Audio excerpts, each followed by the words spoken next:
건축구조 총론에서 시험 문제가 출제된다면요. 원적이 그래서 아파트 여러분 나중에 리모델링 할 때 벽 허물지 말란 얘기예요. 수직이 오면 대부분 땅이 갈라져서 모든 건물이 그 안에 들어가면 무너져요. 이게 여러분 절판이에요. 즉 완벽하다는 얘기랑 마찬가지예요. 자, 그래서 여러분 이번 시간은 여기까지 하도록 하겠습니다.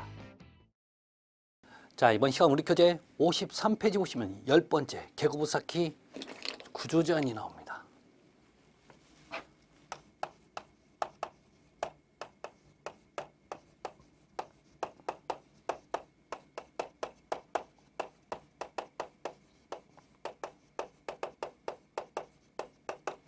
자, 이건 뭐냐면 우리 특히 조족주에서는 우리 계급을 우리 마음대로 크게 못 만듭니다. 쉽게 해서 무너지기 때문에 그렇죠. 자, 그래서 또 어떻게 하면 이렇게 쌓아야 되는지 조건을 지금 나타내고 있습니다. 자, 그래서 한번 볼까요?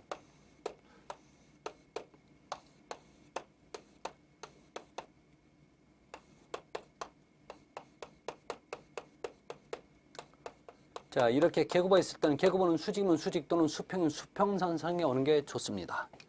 자, 첫 번째 얘기는 자, 1층의 계급부 상단과 2층의 계급부 하단 이 계급부는 떨어질 거리가 있는 거죠. 이 거리는 최소 수직거리로 600mm 이상 떨어져야 됩니다. 그 다음에 요 벽체가 있네요. 요 벽체의 두께를 관련된 얘기입니다. 이 벽체는 해당 벽 두께가 있을 거예요. 그래서 해당 벽 두께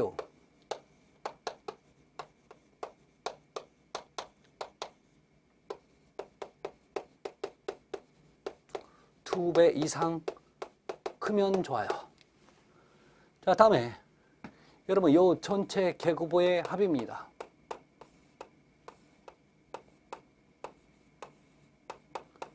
자, 전체 계급부 합은 해당 벽의 길이가 있을 거예요. 즉 여기서부터 여기까지. 그래서 해당 벽 길이의 2분의 1 이하로 하게끔 되어 있습니다. 자, 이게 여러분 지금 계급부시 주의사항이 되는 거죠. 자, 그렇게 보시면 되고 이제 우리가 봐야 될 건 여러분 54페이지 보면 이제 창대 인방 쌓기입니다.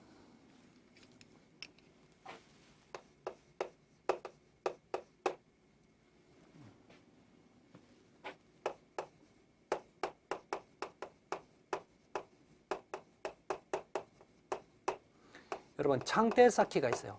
창대 쌓기는 여러분 창문 밑에 벽돌을 비스듬히 세우는 거죠.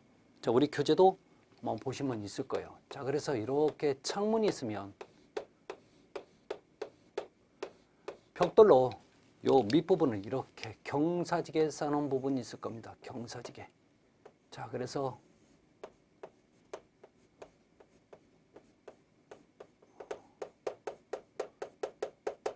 벽체는 여기에 있는 거죠. 이렇게. 그럼 빗물이 여기에 맞아서 이렇게 해서 당연히 떨어지는 거죠. 이렇게 창대 쌓는 목적은 다른 거 없습니다. 자, 요게 방수의 개념을 목적이죠. 방수 개념. 이때 여러분 이 창대 쌓는 방수의 개념을 갖고 있으려면 기울기 몇 도 정도? 약 15도 정도 기울기를 가지고 있어야 됩니다.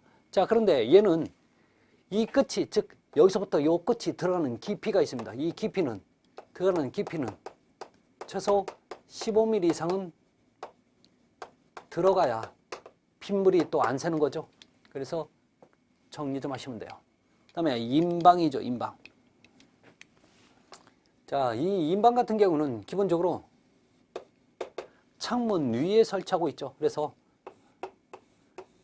이렇게 있으면 요 위에 설치를 하죠. 요 위에. 그래서 이렇게 설치를 해줍니다. 이렇게 설치를 해주면 요 위에 있는 벽돌이 이 창틀에 영향을 안 주는 거죠. 그래서 창문이 왔다 갔다 잘하게 움직여주는 거죠. 요게 여러분 지금 인방이죠. 그래서 자, 인방의 조건은 여러분 이 계급의 폭이 최소 1.8m를 초과시는 이렇게 상부에 인방보 또는 인방 또는 윗인방을 설치하게끔 되어 있습니다. 여기가 여러분 기본적으로 여러분 최소는 200mm 정도는 물려야 되지만 이게 보통은 여러분 기본적으로 40mm 정도입니다. 400mm 정도는 자, 이렇게 돼야 되는 거죠. 물려 써야 돼요. 자, 이때 요 재질은 철근 콘크리트나 또는 철골로 제작을 하는 게 훨씬 좋아요. 만약에 철이 안 들어가면 나중에 뚝 부러질 위험이 있는 거죠. 그래서 기본적으로 설치를 하게끔 되어 있다라는 얘기. 그래서 이런 얘기들이 우리 교재에 계속 나와 있습니다. 그래서 자, 우리 교재 보면 여러분 55페이지 보면 벽돌 쌓기시 일반적인 주의사항이 나옵니다.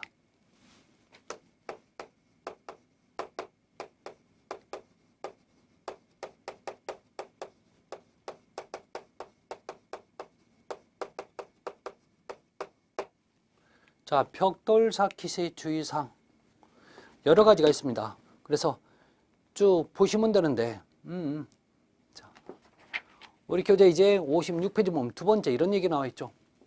두 번째입니다. 여러분 붉은 벽돌. 여러분 붉은 표현 안 써도 상관없는 거죠. 이 붉은 벽돌은 기본적으로 중요한 얘기입니다. 얘는 물축임을 하고 있죠. 물축임. 쌓기 전에 벽돌 더미에 물축임을 실시합니다.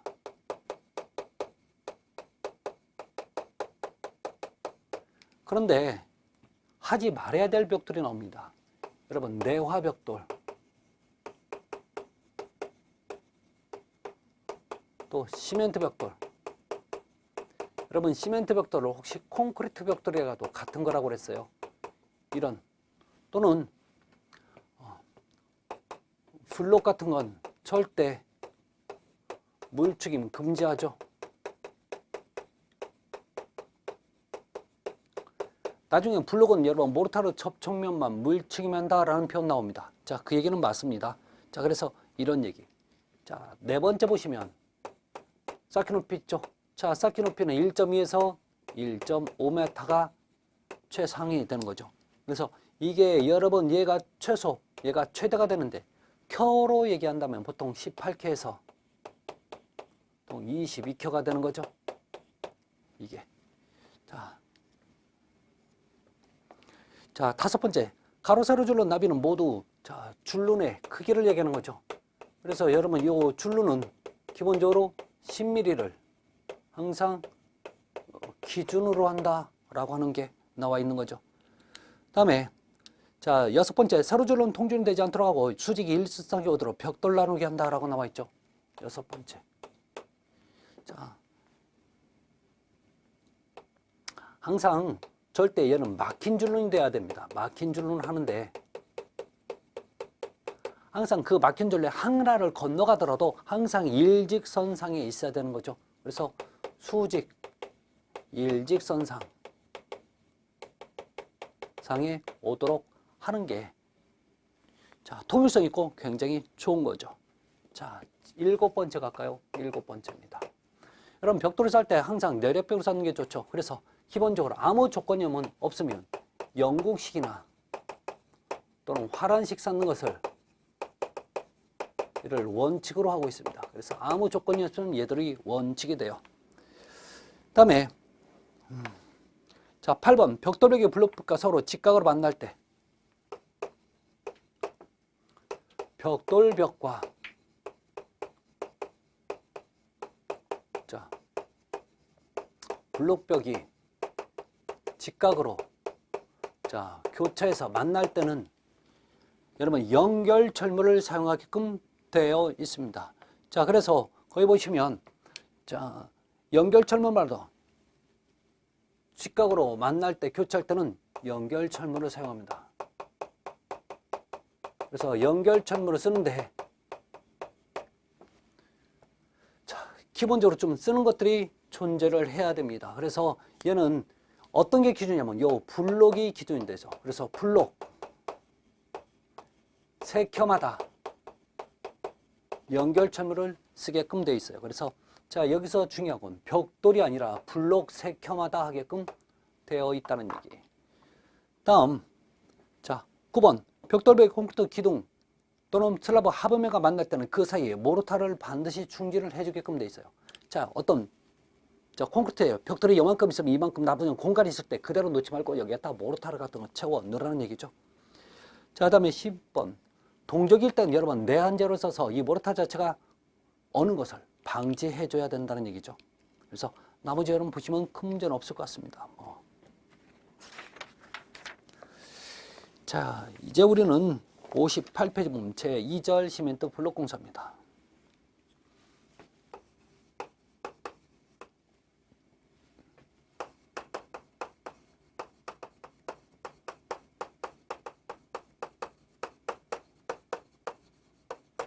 자, 시멘트 블록 구조.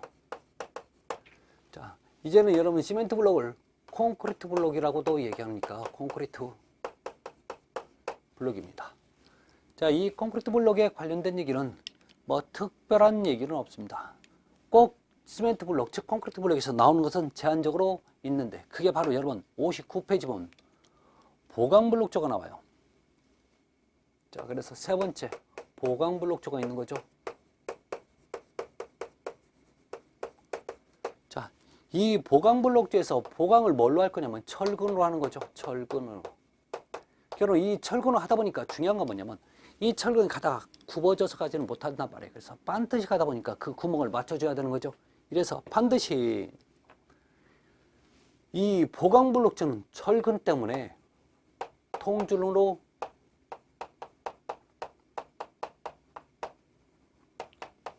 시공을 한다는 거죠. 통줄로 합니다. 이 통줄을 안 하면 안 돼요. 이렇게 통줄로 시공을 해도 반드시 얘는 또 내력벽으로 사용된다는 거죠. 그래서 요 조건들 여러분 잊으시면 안 됩니다. 자, 그러면 기본적으로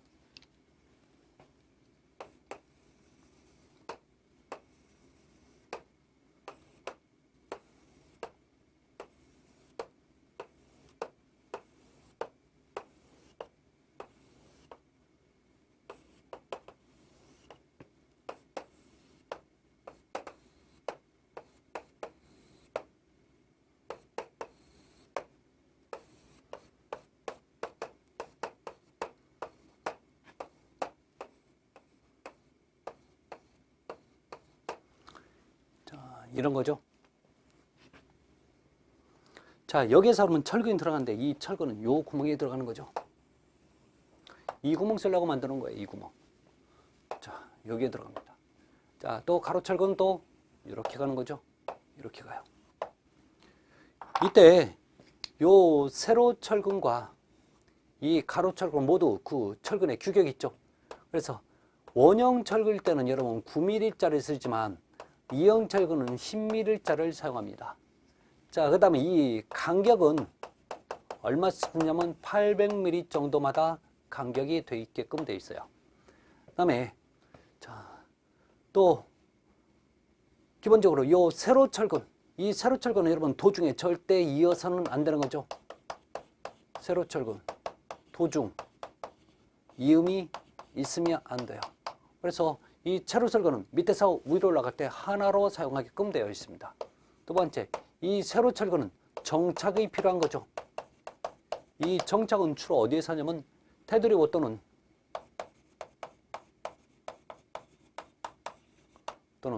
자, 우리 그 슬라브의 바닥판에 주로 하는데 얘는 최소 45D 이상 하게끔 되어 있습니다. 자, 또 하나, 이 세로철근에 사춤을 할 거예요. 이 사춤은 보통 3켜 자 이하로 하는데 상부 50mm는 사춤을 안 하게끔 되어 있습니다. 이런 조건들 여러분 한번 보시면 돼요. 자, 그러면 요 가로철근, 세로철근 끝났으니까 요 가로철근 볼까요? 이 가로철근 같은 경우에는 자, 주로 이 철근 대형으로 쓰는 게 많죠? 있어요. 그게 바로 여러분 와이어 메쉬. 이걸 다른 말로 용접 강철망 망이라고 얘기하는 거죠. 이걸 사용을 하게끔 되어 있죠. 사용해도 된다는 얘기입니다. 자, 그래서 우리 교재 보강 블록조 한번 보도록 합니다. 자, 1번에 결론 통줄눈수라고 나오죠. 두 번째, 가장 튼튼해서 내력벽에 쓴다는 얘기고. 자, 세 번째, 세로 또는 가로철근의 사이즈가 나와 있죠. 9mm 또는 자, 이형철근은 10mm, 간격 800mm. 그다음에 이 세로철근은 기본적으로 잊지 말고 위에까지 올라가라고 하죠.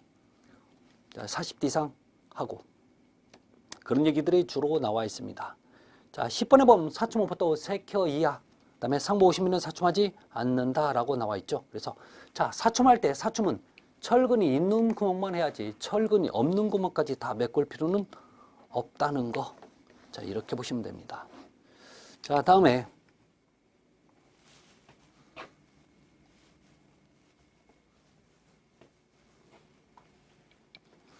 자, 우리 교재 이제 60페이지 보면 세 번째 테두리보가 나옵니다.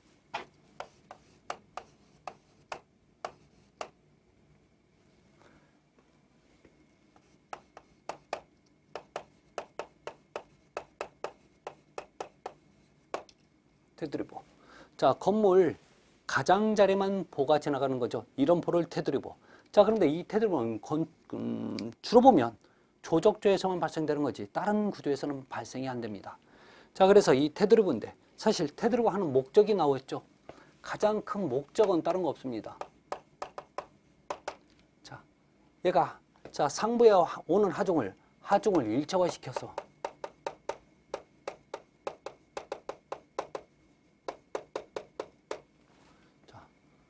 일단 받아줘. 그래서 자, 일체화시켜서 자, 하중을 균일하게 분포시켜주는 역할을 하는 게 바로 테두리보의 사용 목적이 됩니다. 그래서 여러분 거기가 여러 가지 이제 얘기가 나와 있죠. 우리 교재 보시면 뭐 수직균열을 방지하고, 그다음에 세로 철근은 정착하기 위해서, 그다음에 자, 지붕이나 또는 바닥판에 집중하중을 얘가 분산시켜 주는 거죠. 그다음에 봐야 될 게 여러분 두 번째 테두리보요. 보에서 이 테두리보의 춤과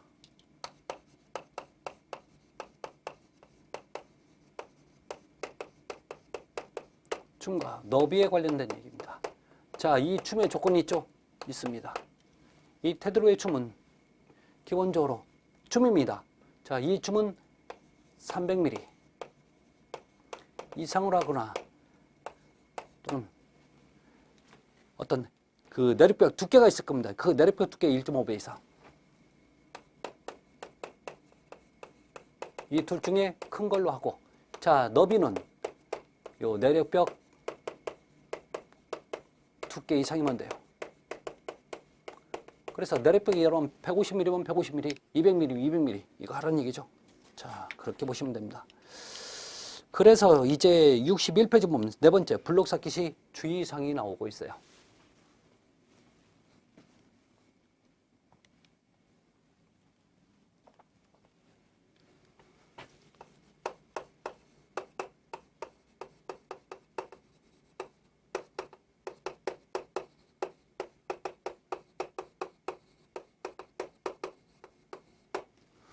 자, 블록 사킷 주의사항 한번 볼까요?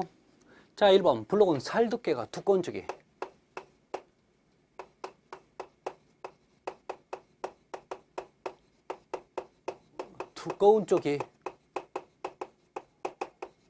위로 가게 해야 돼요. 위로 가게. 자, 그래서 여러분 구멍이 다른데 구멍이 작은 게 위로 올라가야 살 두께가 두꺼워집니다. 아셨죠? 자, 이게 쌓기 높이가 있죠. 그래서 얘도 쌓기 높이 1.2에서 1.5m가 돼요. 이게 최소값, 이게 최대값인데 켜수로 따진다면 보통 6 내지 보통 7켜 정도가 되는 거죠. 자, 우리 시방세상은 요즘은 이제 7켜 이하라는 표현을 많이 쓰지만 자, 이래도 상관없다는 얘기입니다. 자, 그런데 원래 블록은 물 죽이면 안 된다고 나오죠. 자, 이렇게 블록은 물 죽이면 안 합니다.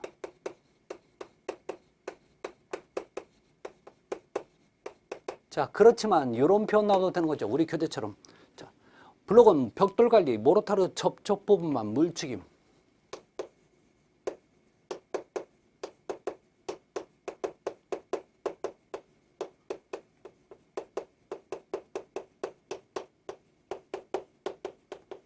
물축임한다. 이 표현은 여러분 맞는 표현이 됩니다. 아셨죠? 이거 틀렸다고 하지 마십시오. 네 번째 보면,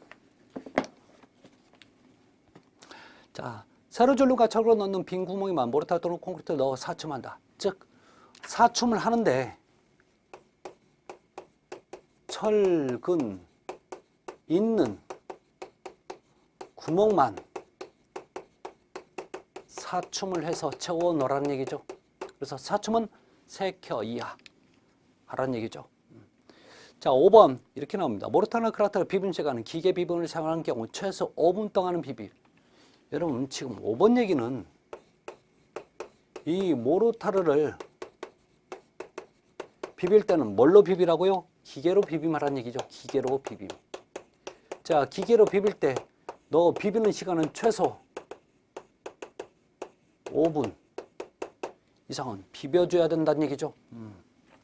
자, 그다음에 모르타르나 소량의 경우는 손비빔이 가능합니다. 자, 그렇지만 모르타르나 크라터 비빔은 기계 비빔을 원칙으로 한다. 왜요? 기계로 비벼야 여러분 정확히 잘 비벼지는 거죠. 그것 때문에 그렇죠. 여섯 번째, 반죽된 걸 될 수 있는 대로 빨리 사용하고 물을 부어 반죽한 모르타르가 굳기 시작한 것은 절대 쓰면 안 된답니다. 자, 그래서 또 하나, 굳기 시작한 걸 다시 물을 부어서 다시 되비비면 질게 만들면 안 돼요. 굳기 시작한 건 버려야 됩니다. 자, 그다음에 자, 최소 40배 이상 정착하라고 나와 있죠. 자, 그런 얘기들이 똑같이 나오고 있으니까 여러분 한번 보시면 좋을 것 같습니다. 자, 이제 여러분 돌구조에 관련된 얘기입니다. 돌구조. 자, 돌에서는 기본적으로 여러분 우리 석재의 주 용도 있죠. 화강암. 그다음에 자, 뒤에 보면 여러분 대리석이 있어요. 화강암의 가장 큰 문제점은 다른 거 없습니다. 얘는 열에 화재에 약합니다. 대리석의 가장 큰 문제점은 절대 외장재로 쓸 수 없다는 얘기죠. 반드시 내장재로 쓴다는 얘기. 자, 그렇게만 보시면 될 것 같아요. 자, 저는 이제 어디 넘어가냐면 66페이지 보면 건식 돌붙임 공사로 갑니다.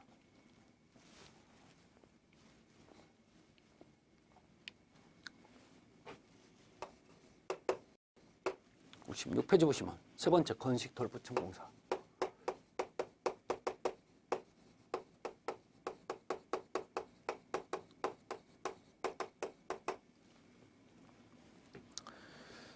자, 여러분 이 건식 돌붙임 공사에서 사용되는 그 재료가 있는 거죠.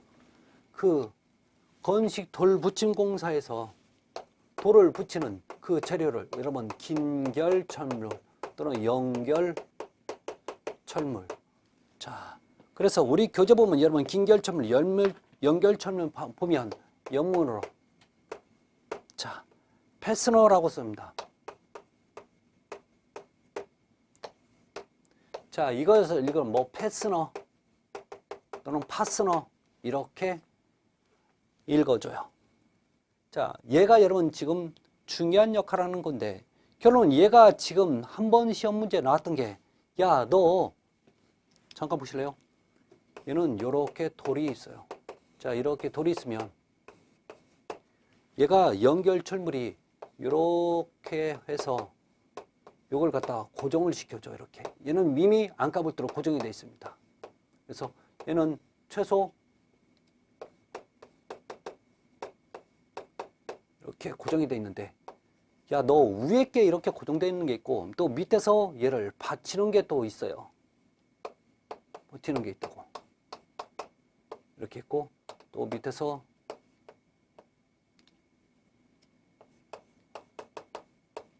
이렇게 버티고 있는 게 있죠. 자, 그러면 잠깐 보실래요? 석재의 하부 것은 이 석재의 하부 요거예요. 얘는 석재의 하부가 되는 거죠. 이 석재 하부에 있는 이 스패너는 패스너는 모든 석재의 무게를 얘가 다 감당을 해야 되는 거죠. 그래서 얘는 자, 보시려면 여러분 지지를 하고 있죠. 지지형입니다. 그렇지만 얘는 자, 얘들이 두 개 다 이 돌을 갖다 무게를 감당하고 있다 보니까 얘들은 그냥 얘 이 판이 이렇게 넘어지지 못한 것만 막아주면 되는 거죠. 그래서 주로 요 석재의 상부형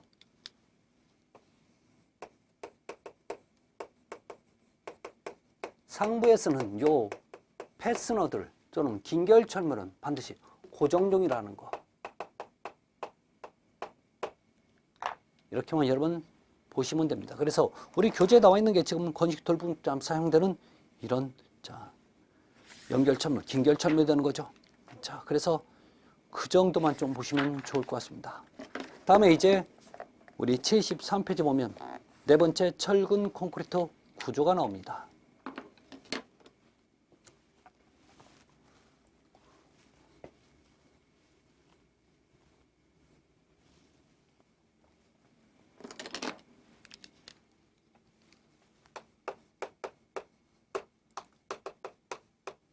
제4장. 자, 철근 콘크리트 구조입니다.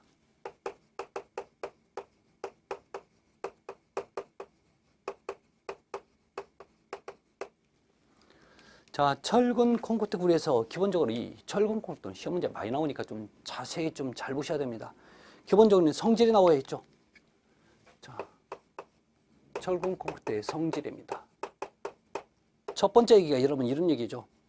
자, 이 철근은 무슨 힘을 받냐면 인장을 받는 거죠.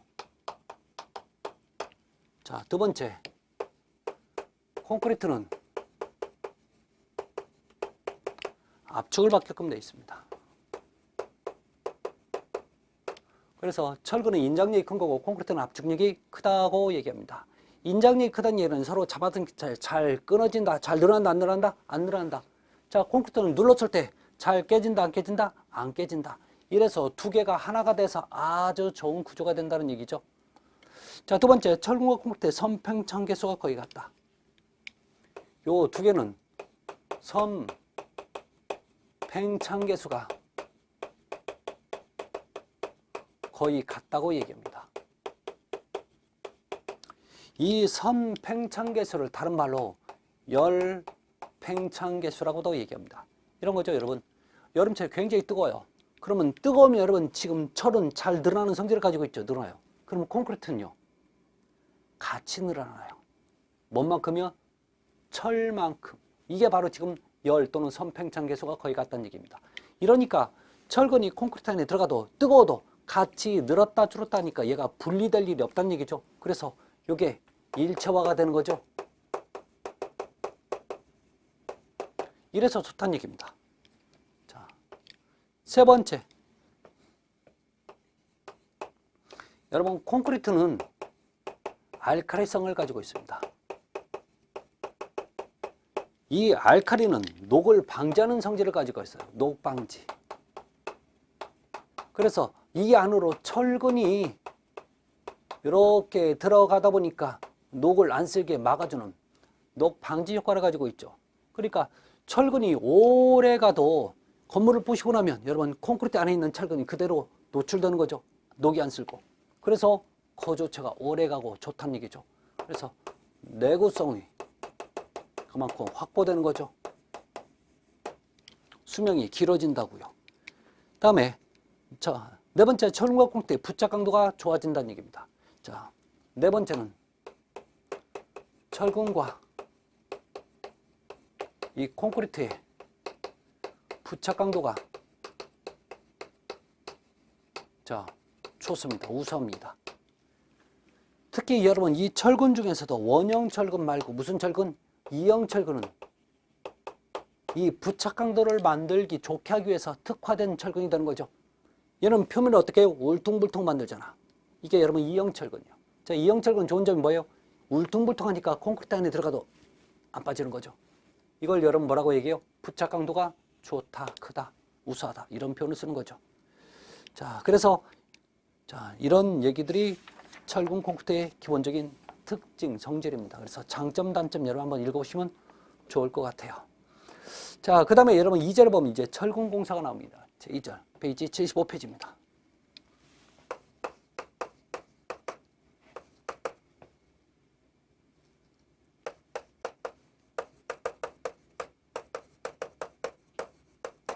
철근 공사입니다. 철근 여러 가지 철근 중에서도 우리가 꼭 봐야 될 철근 있었죠.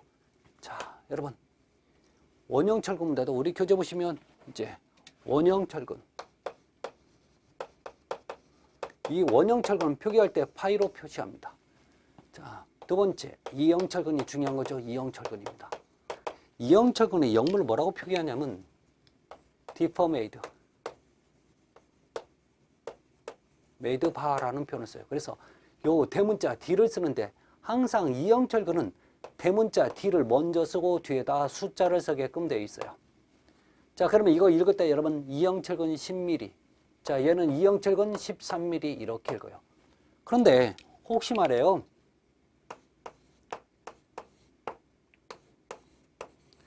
이렇게 표기되어 있으면 여러분 이건 이형철근이라고 읽으시면 안 돼요. 이건 여러분 지름을, 얘는 여러분 지금 지름을 얘기해요. 지름.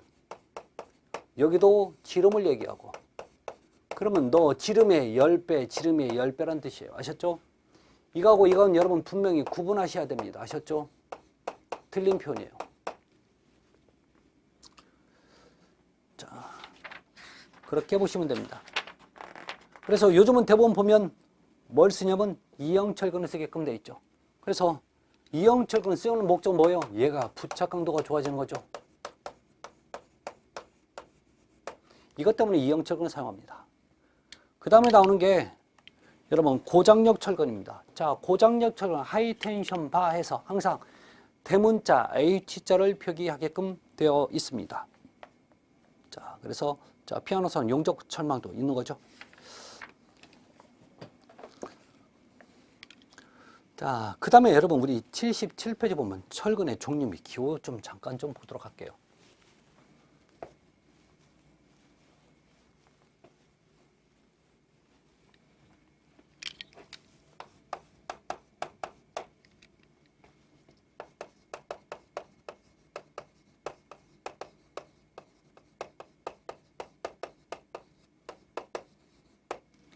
자, 여기에서 보시면 뭐가 있냐면 원형철근 여러분 안 보셔도 상관없습니다. 이형철근 그 표 보세요. 자, 이형철근에 보시면 어떤 표현이 나면 SD 이렇게 나와 있죠. 자, 여기서 여러분 S는 뭐예요? 스틸. 이형철근. 그냥 이형철근이라는 얘기입니다. 아셨죠? 자, 그런데 이 여기에서 여러분 좀 봐야 될 게 어디냐면 SD. 자, 300A를 보면 녹색이고 300B를 보면 백색이고 그 다음에 SD 350 적색, SD 400. 즉 SD 여러분 300이면 300이면 자, 그 다음에 SD 400 좀 볼까요? SD 400. 요 색깔 표현할 때 보면 얘는 녹색으로 표현하죠. 얘는 황색으로 표현하죠.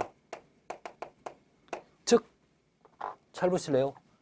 너 여기까지는 우리가 일반 철근입니다. 일반적으로 많이 쓰는 일반 철근이에요. 근데 여기서부터는 여러분 고장력 철근인데요. 고장력.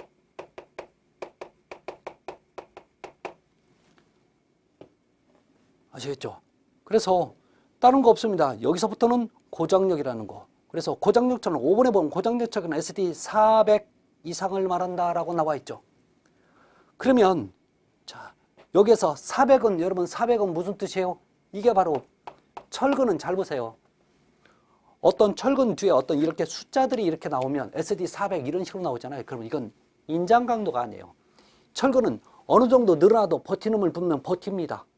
그래서 얘 철근이 뚝 부러질 때까지 그 힘을 여러분 항복 강도라고 얘기하는 거죠. 이게 바로 항복 강도입니다. 아셨죠? 그래서 항복 강도가 이거 400 단위는 메가파스칼이에요. 이게 400 메가파스칼이라는 뜻입니다. 그래서 여러분 여기까지는 여러분 좀 보셔야 돼요. 그래서 300은 기본적으로 우리 일반적으로 녹색입니다. 그러니까 가장 많이 일반적으로 많이 사용되는 거고, 그 다음에 얘는요 고장력 철근입니다. 그래서 고장력 이형 철근 SD 400. 여기서부터는 황색, 노란색으로 표시한다는 얘기입니다. 주황색, 뭐 거기 보면 여러분 주황이라고 되어 있는데 뭐 황색 상관없습니다. 대부분 노란색도 표시를 하고 있어요. 그래서 대부분 보면 노란색으로 표시되면 무조건 이형 철근. 그때는 SD 400부터라는 거. 400은 인장 강도가 아니라 항복 강도라는 거. 항복 강도입니다. 자, 잊지 마시기 바랍니다. 그래서 자, 오늘은 여러분 여기까지 하도록 하고 다음부터는 그 이어서 철근에 관련된 얘기를 자, 말씀을 드리도록 하겠습니다. 감사합니다.